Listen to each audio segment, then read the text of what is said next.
the way these boxes were seized from our elections warehouse was appalling. And I think even if we get them back at this point, we don't really know what happened in the interim. We had a minimal receipt of what was taken.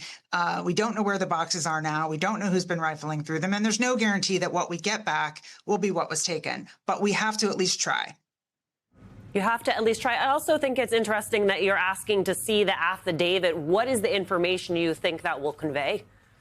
Well, look, I mean, this is a criminal search warrant. So what's the crime? What are we really looking at? The two crimes sort of listed at the high level at the warrant that we did see are vague, and we want to know what this is all about so we know what to protect ourselves from.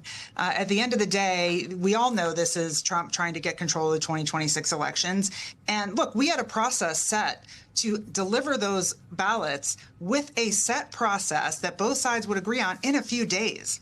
But the Trump administration came in and did this with an FBI raid because they knew that if we did it in a process and we agreed with what was taken, they couldn't make up what was inside those boxes. Now they're going to say whatever they want to say about what was there and what it means.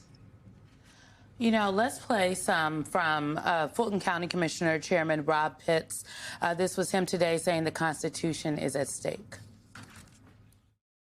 We will fight using all resources against those who seek to take over our elections. Our Constitution itself is at stake in this fight. The president himself has mentioned some 15 plus other states where he believes that there are problems.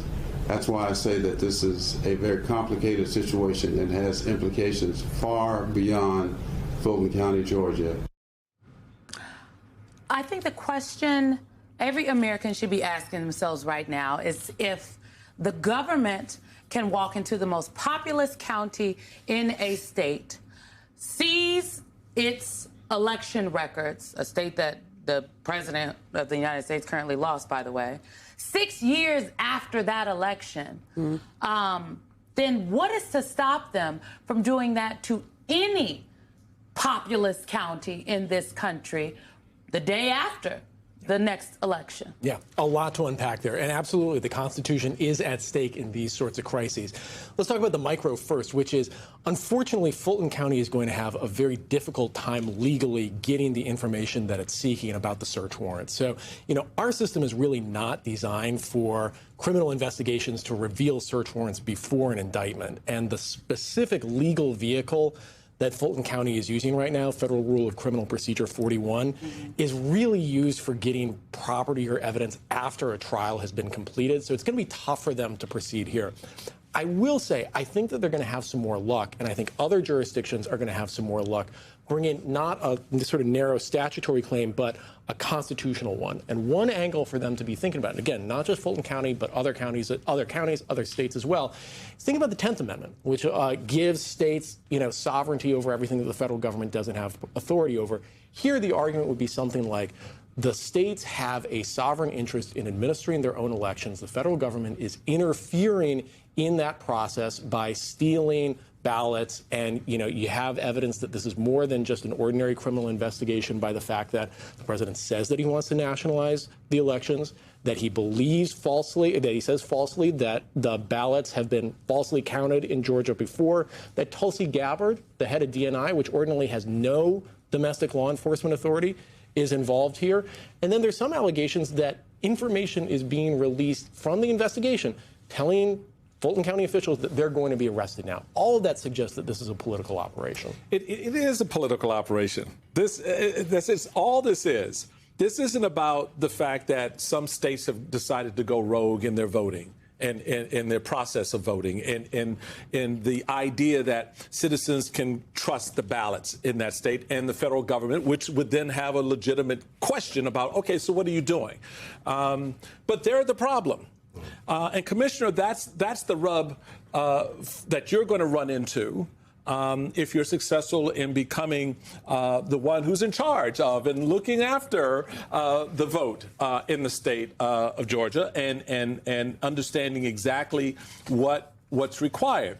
When you have the President of the United States tell us that we should lock down and control, Republicans should control 15 states, all Democratic states, democratically run, with Democratic leadership across the state. When you have Steve Bannon saying that, oh, we're going to surround the polls with ICE agents. My question is, what polls are you talking about, Stevie? Are you talking about, oh, I don't know, polls in your backyard? Or are you talking about polls in black and brown communities? Are you talking about polls here in Maryland, in Prince George's County, largest black county in the state of Maryland? Are you talking about putting polls there? Or are you talking about putting polls in Mike Johnson's district, where he has to go? Mr. Johnson, Speaker Johnson, are you ready to have ICE agents at your polls? Oh, I'm sorry. Oh, my bad. Your district is majority white. Not those polls, Michael Steele. Oh, that's right. You won't have that problem now, will you, sir? But you oversee the House and can do something about it, but you won't because you're scared. You're scared of Steve Bannon. You're scared of Donald Trump. And I've heard you over the last few days, hubba, lying through your teeth. That's the problem that you're going to have, Commissioner, when you take control. A federal government that doesn't give a damn about your sovereignty as a state, doesn't give a damn about your process.